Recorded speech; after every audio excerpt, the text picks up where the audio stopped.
Okay, and I am here with Off the Board, and I am lifting this layout here by Kerstin Filou from Germany.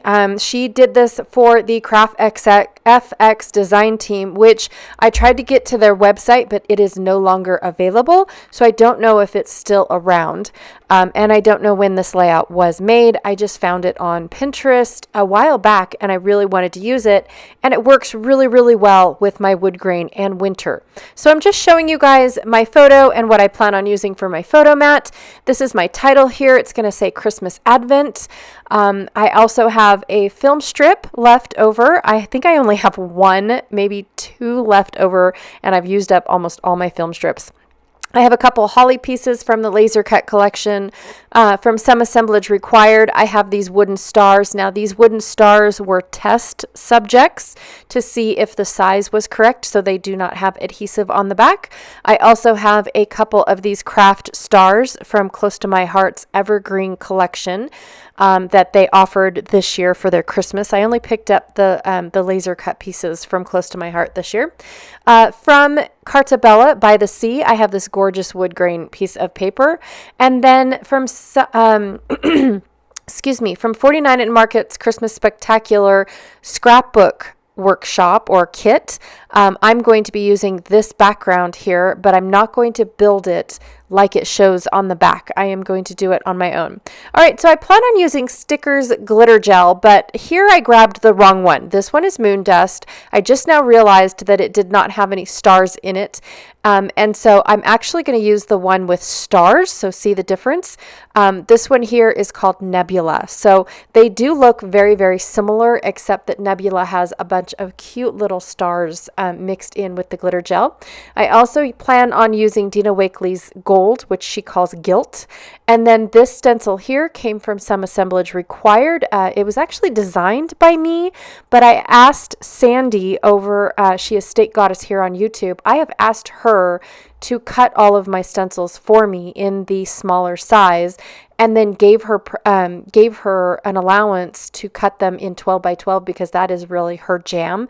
And when she oversizes these stencils, they are fabulous, you guys. I absolutely love seeing them in oversize almost as much as I love seeing them in 6 by 6 format. So anyways, just thought I'd share that with you guys because I do see a lot of people posting that they are Sandy stencils, and yes, they are technically, but they were designed by me. So anyways, and they were actually made for the embellishment boxes. So that's the only place in anywhere that you can find them is through the embellishment box. This one here, I believe, was Halloween, so October's embellishment box, which was more of a fall theme rather than a Halloween theme.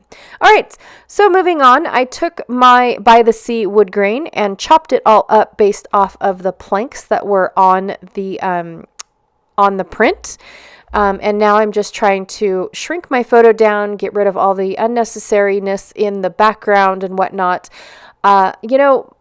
I've given up on the perfect picture. In all reality, I have just completely given up on the perfect pictures. So I take my pictures and I scrapbook what I have. And it is my life. It is a representation of my life. Now, in this photo, you see lots and lots of cups in the background because I have 4 children and they get thirsty. So I have, at least 3 cups in the picture. They do know that it's 1 cup at a time on the table. If not, my whole table would be full of nothing but cups. My daughter is the worst. She loves having a cup for orange juice, a cup for hot chocolate, a cup for water, a cup for this, a cup for that. And then she won't even pay attention to that she has 6 cups now on the table. Until we go to set the table and we've run out of room because there's so many cups on the table. And I don't mean just cups, but, mugs and things like that. So anyways, as I work through this layout, I'm going to take my Nebula glitter paste or glitter gel and go ahead and put it through the stencil. Now, when I put it through the stencil, I realized that you really can't see the actual stencil work, but then again, you can. It's there, but it's very, very minute, and I really do like that. One of the things I want to do with this plank is cover up the deer. I kind of wanted to keep the deer, but then I realized, no, I don't really need the deer. But I do like all the rest of the background. Now, I love these background pieces that 49 and Market has come up with in the scrapbook kit. I absolutely love these because you can create really super fast pages by taking their designs, which that's what they're for, and running with them, or you can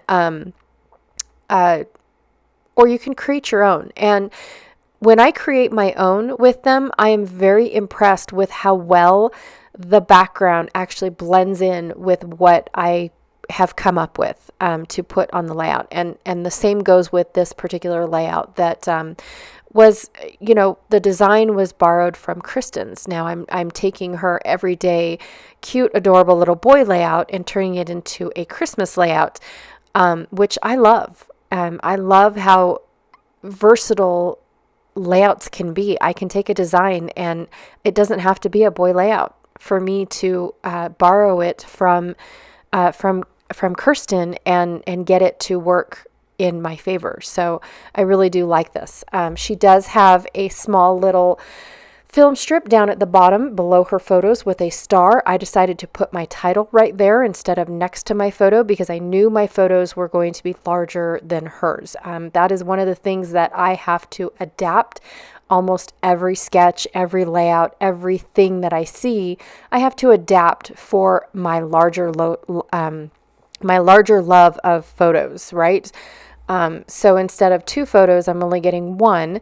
And this is of my little one enjoying her advent calendar from 2021.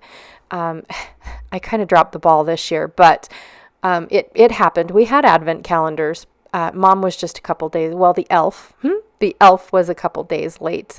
He had a great excuse, but the kids, after day 2, they forgot to look for him because he was late.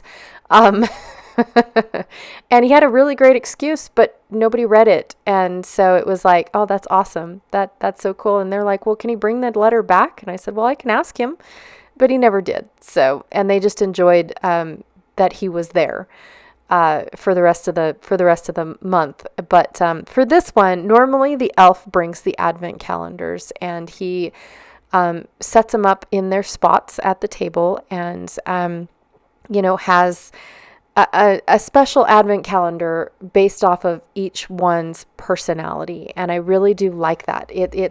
He gets really creative for each child. So it was for this particular one, they all got Legos except for my oldest one. My oldest one ended up with brain teasers, and my middle son ended up with brain teasers. And it was so fun opening up those brain teasers and trying to solve them every morning. And then, of course, the other 3 children got Legos.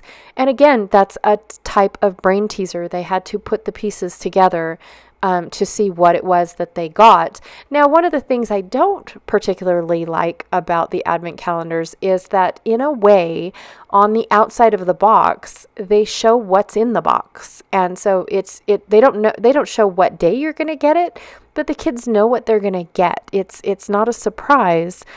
Because it's on the outside of the box, and it's like, nah, that's not fair. So this year was different. This year they had no clue what they were going to get within the box because it was not out on the outside, because they got a little bit more of an adult advent calendar this year. So yeah, it was a fun, but they do look forward to the advents every time. I even look forward to getting an advent for me. I do shop all of the wonderful scrapbooking advents that are out there. They are so magical, you guys. You should totally check them out. There's so many scrapbook related advent calendars out there that you actually have to choose which one do you want to do this year. Because my shop offered one this year, I actually didn't purchase one, and I felt left out, like I didn't have a present to open every morning. My kids would come in, share with me what they got, and then they always ask me, well, what did you get this morning? and I didn't have one. I was like sad, like, oh. So I shared what was in my advent calendar for the day for everyone else. And so that was super fun for them. All right, so I have scattered my stars in a diagonal, just like Kerstin did on her layout. I kept it at a very minimum of embellishments, but I did have some deer legs that needed to be covered up. And since she put almost like a border strip going across her layout at 2 different spots, I didn't need it to go in 2 different spots, but I did need something. And so I found this Merry and Bright, and I thought, oh, that's perfect. It is the perfect size. It covers up my little deer legs.